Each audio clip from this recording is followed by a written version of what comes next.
Hello everyone and welcome to the YouTube channel of BeingACCA. This is Tushita Gupta, ACCA affiliate, and we are continuing with our chapter-wise revision.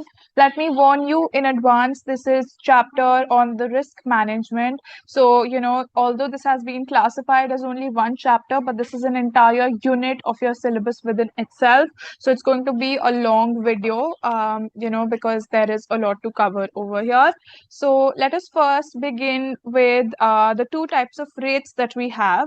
So the first one is a spot rate.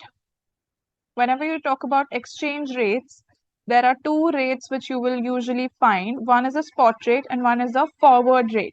So spot rate is basically the rate which you have for immediate delivery.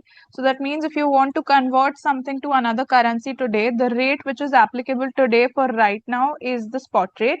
And if you want to get into a transaction later at a specified date in future, so this is the rate for that, specified date in future. All right, so these are the two rates which you should be familiar with. Now we'll be beginning with a few theories with which businesses can, predict or kind of estimate what the rates are going to look like in the future. So the number one theory that we study is going to be the purchasing power parity theory.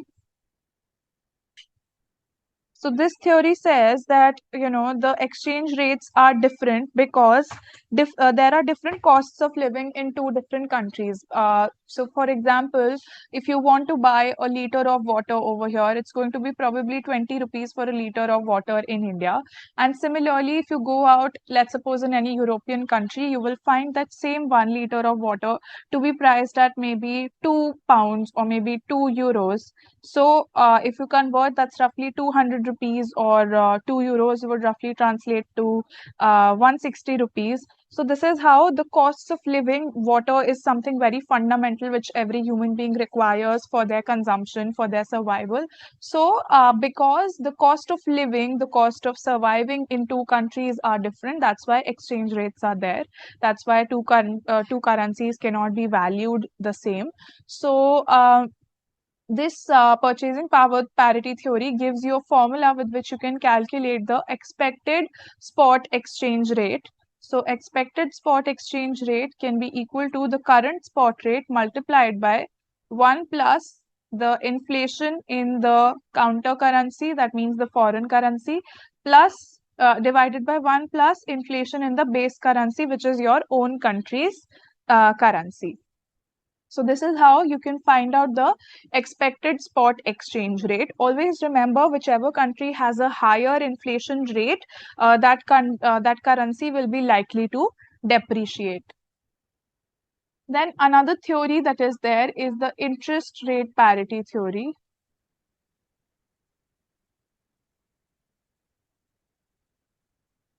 Now, when you talk about interest rate, basically this tells you that the values of currencies are different because there are different interest rates.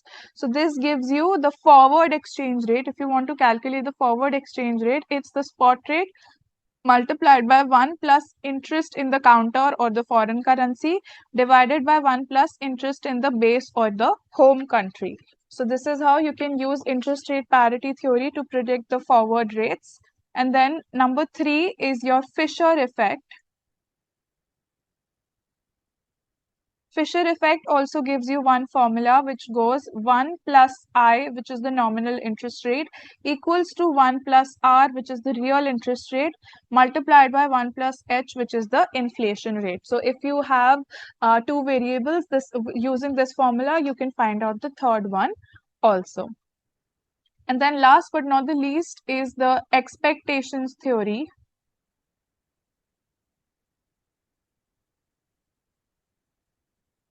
Expectations theory basically says that your forward rate is an unbiased estimate of the future spot rate. You should not take it as a forecast because it may be right, may be wrong. And with this, we will move ahead to the different types of risks which are there pertaining to foreign currency. So there are different risks. There are 3 risks in total. Number 1 risk is the translation risk. Number 2 is your economic risk. And number 3 is your transaction risk. Now let's cover each of them one by one. Translation risk is nothing. Let's suppose you have a company which has foreign denominated assets or liabilities. That means you have some property in the US, or maybe you have taken some loan in the US, or maybe you have foreign subsidiaries. Maybe you're a company based in India and you have a subsidiary or a branch in UK or maybe US, in a country which is outside of India. So this is the risk that, when you are converting the values of the foreign subsidiary to report the values in your own country. So it's the risk that you may have a gain or a loss because your currency has appreciated. So if your currency has appreciated, you will have a loss. If your currency has depreciated, you will have a gain. This is how translation risk works. Then if you speak about economic risk, now, if we talk about the economic risk is nothing but the risk that your cash flows will be affected by long-term exchange rate movements. So, in the long term, the values of the currencies are going to move around. So, it's the risk that the values, your cash flows will be affected by such long-term exchange rate movements. This risk is almost, impossible to hedge. It's difficult to hedge this risk, and businesses will be affected by this risk even if they do not directly import or export. Then if you talk about the transaction risk, this is the short term version of your economic risk. So short term version of this one. So what happens over here, it is the risk that your exchange rate is going to change between the date when you entered into a transaction and when you actually get the payment or you actually make the payment. So if there's anything, if it goes in your favor, you could have a gain. If it goes against you, you could have a loss. So it is a risk that the short-term movements are going to affect the cash flows regarding the receipt or the payment in the foreign currency. So these are the three risks which are primarily there when it comes to foreign exchange. Now let us learn how do companies manage these foreign currency risks. So we will talk about managing forex risks. So when you talk about managing also, there are two types of techniques. Number one, you have internal techniques which you can do on your own. You do not need to, go outside of your business to do this. And then there could be external techniques which could be put into place. Now, firstly, speaking about the internal techniques, number one, you could invoice in domestic currency. So you are asking for money in your own domestic currency. No matter what happens to the foreign exchange, you are going to get the value that you have decided. So your risk basically is getting transferred to the person who has to make the payment. Another technique over here is called leading and lagging. Leading means you will convert your domestic currency to foreign currency earlier than needed to pay the suppliers because you are afraid that the currency is going to fall in the future. So you will lead over here. Vice versa, if you think the currency is expected to appreciate, your domestic currency will appreciate. So you can try to delay the payment to your supplier. You can convert it at a later date when your currency has actually appreciated. Then another technique when it comes to internal techniques is the netting technique. What happens in netting is that if you have both purchases as well as sales in a foreign currency, so your net exposure is only the difference between your receivables and payables. Let's suppose in one case you only have to pay 150 million to someone else in foreign currency. Another case where you have to pay also and you have to receive also. So if you have to pay 150 but you are also on the receiving end of 110, so your net exposure is only 40 million. So this helps big companies. Then fourth technique that you have is the matching of assets and liabilities. Matching of assets and liabilities. What happens is in this technique is that you can use foreign currency loans to finance overseas subsidiaries. Basically, if you have a subsidiary outside and they need a loan, so you can put in foreign currency loans over there. What will happen? Your overseas earnings, whatever that subsidiary is going to earn, can be used to pay the loan interest and eventually the principal also. This way also you are reducing the net foreign currency cash flow which you have exposed to risk. Then another thing is matching of receipts and payments.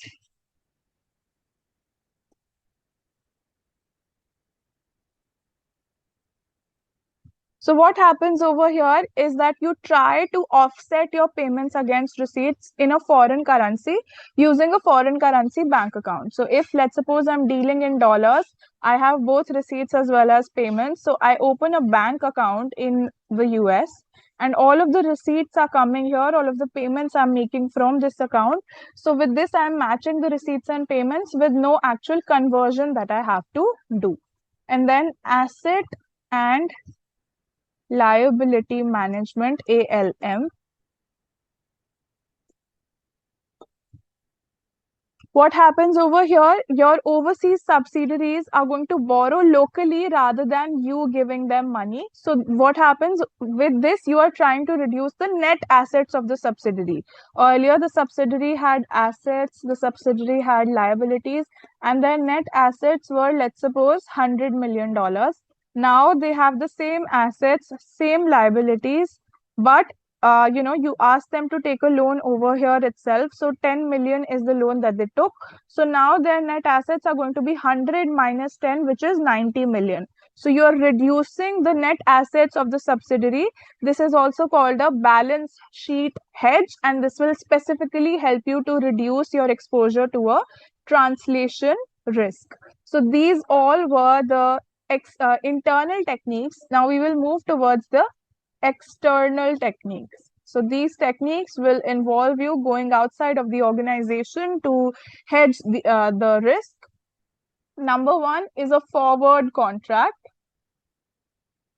So when you talk about a forward contract, it's nothing but a legally binding agreement to buy or sell a specific quantity of a specified currency on an agreed future date, which is also your delivery date, at an exchange rate which is fixed today. Always remember that the forward contracts are customized arrangements. These are not traded on the market. The bank will usually charge an arrangement fees. Whichever institution you are entering into this agreement with, then they will be charging an arrangement fees. There is no margin, no premium. The major disadvantage over here is that the physical delivery must occur. You do not have any option to back off from this contract because this is a legally binding contract. So physical delivery must occur. All right, this is about forwards contracts. Now let's talk about money market hedges. So a money market hedge is basically a technique that you use to lock in the value of foreign currency transaction in terms of the domestic currency by using a combination of investing, borrowing, and spot currency conversion. Spot currency conversion. So over here, there are two possibilities. Either your business is going to have a receipt which is going to be in a foreign currency, or you have to make a payment which is in a foreign currency. So there are three steps that is required in each of the scenarios. BCD is the acronym to remember. B means you have to borrow, C means you have to convert, and then D means you have to deposit. Borrow what? Borrow the foreign currency. Convert this to local currency today. So this is the spot currency conversion that we were referring to above. And then you have to deposit the local currency, which will earn you, which will earn you interest. Then if it goes towards the payment side, the steps completely are reversed. Here you have to do DCB, deposit the foreign currency, convert the foreign currency to local currency, and then borrow in local currency. So this is how you are going to, proceed, whichever case it is. Then moving to the third option, which we have is the currency options. Currency options, basically whoever has purchased a currency option, this option will give them the right but not the obligation to buy or sell a specified quantity of a specific currency on or before a specified date, which is also called the expiry date, at the exchange rate which is fixed today, and this exchange rate is called as the exercise price or the strike price. Now, the holder of this option, the purchaser of this option, essentially has two choices.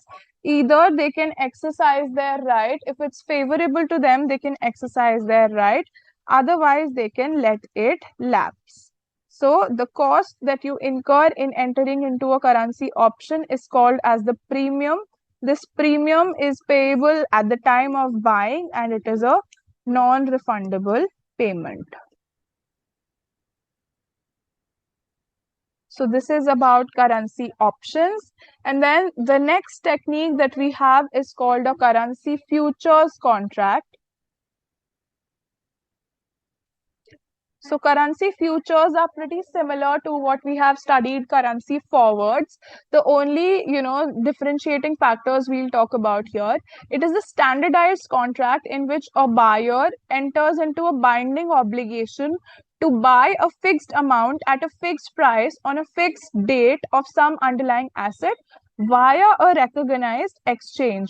So these will always be exchange traded. Whenever it is exchange traded, there will be a standardized contract.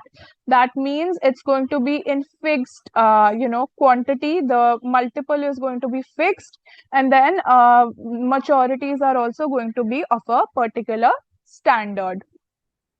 So basically, whenever you're entering into futures, you need to deposit an initial margin. And if losses are incurred, then you will also need to deposit a variation margin.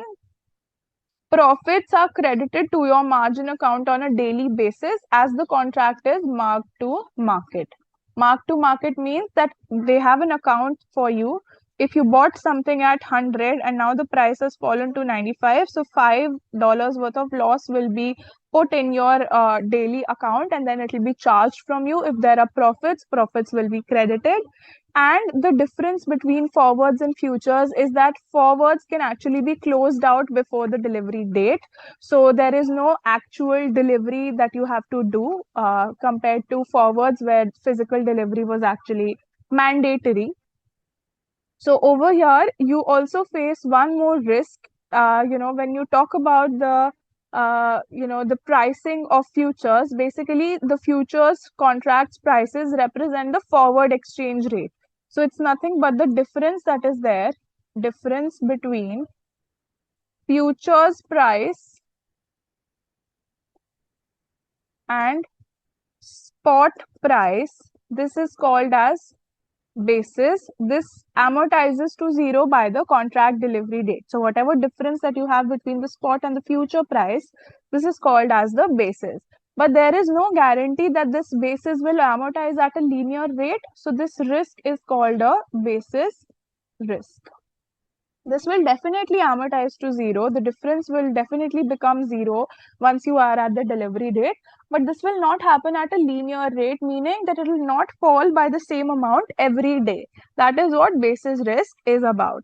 And usually, if you perform a futures contract correctly, your gains will offset to some degree the loss made on the spot market and vice versa. So basically, you will be able to hedge your risk quite well.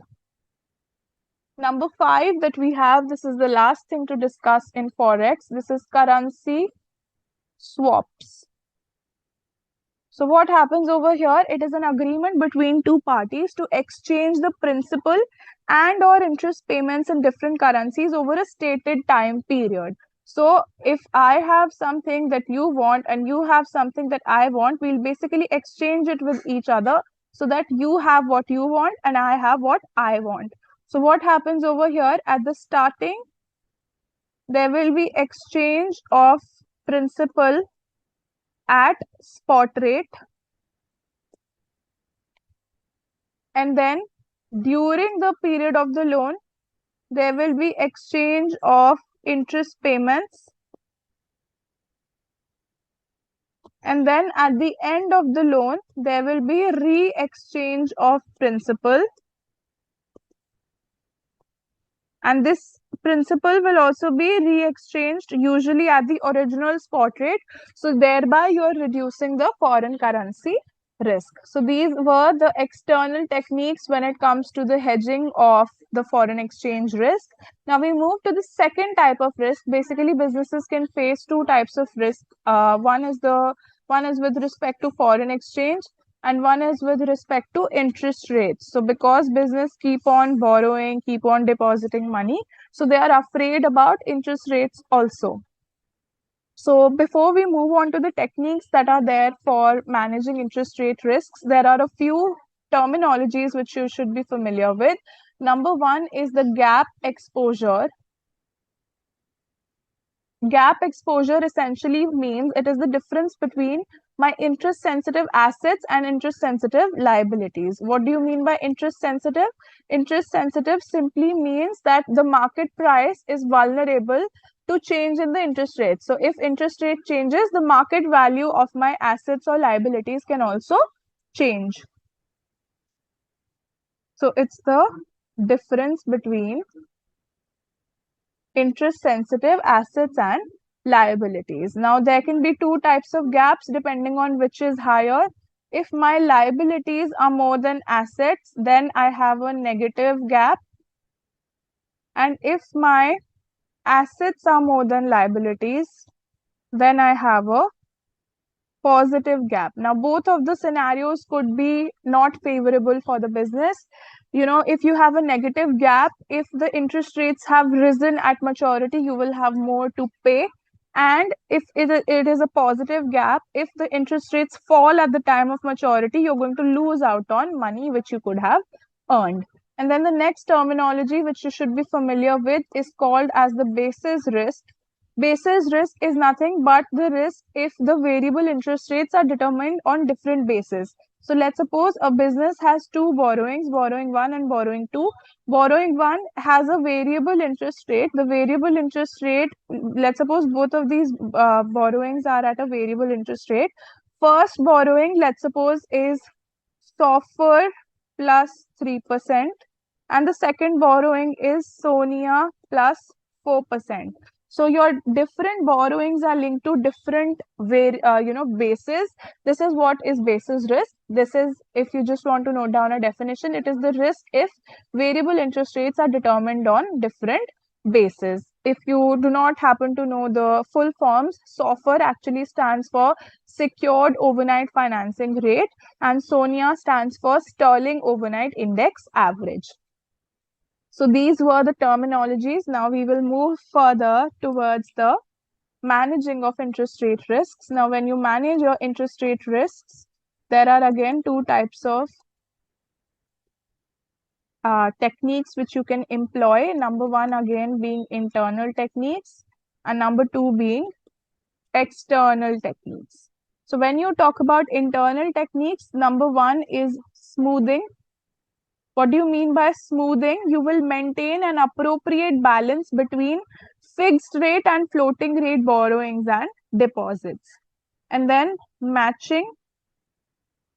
Matching means there will be a common interest rate for both assets and liabilities. That means they will both be linked to the same basis. Could be SOFR, could be SONIA, could be LIBOR, could be MIBOR. So they will be matched. They will be based on same interest rates. And then asset and liability management, ALM. So over here, your management tries to link the assets and liabilities to same interest rate and also match the maturity of the asset. So it's similar to matching where we were matching the interest rates that they are linked to. But over here in ALM, we also try to match the maturity. If I have a loan linked to SOFR plus 1% for 5 years, I'll also try to have an asset which is linked on SOFR for 5 years. So this is what I try to do in ALM.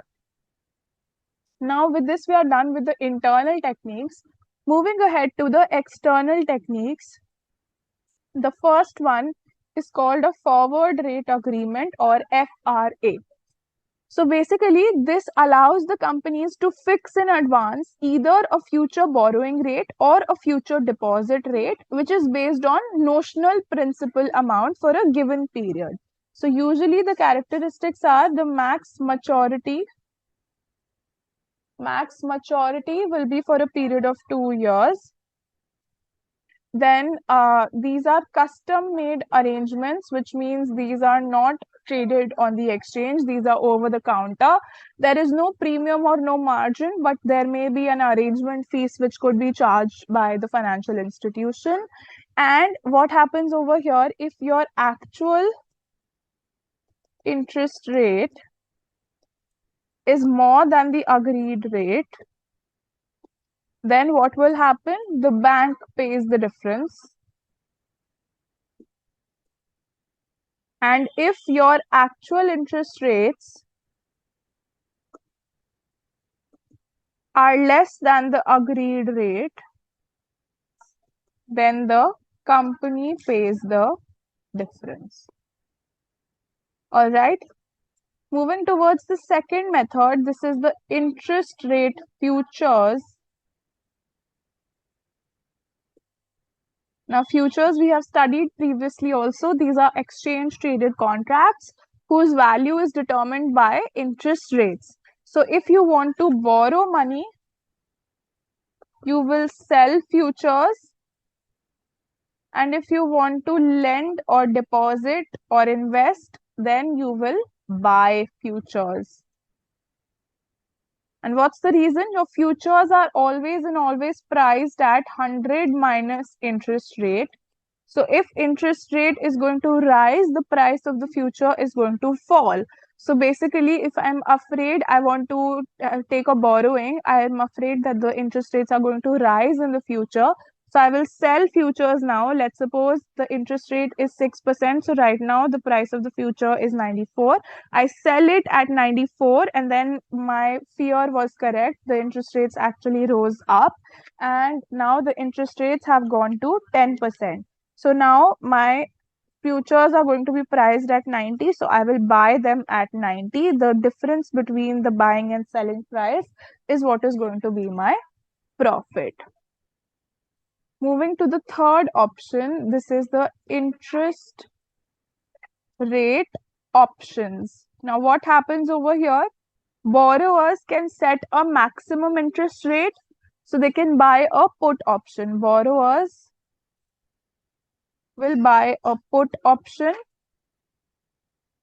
Depositors are going to set a minimum interest rate so they can buy a call option.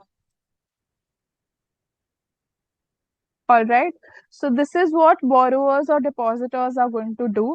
Now, when you talk about OTC options, there are a few types. Number one is a cap. As the name suggests, it fixes the maximum level. So basically, if the interest rates are going to rise above the maximum level, the financial institution is going to pay the difference. And if it stays below, then you will not exercise the cap.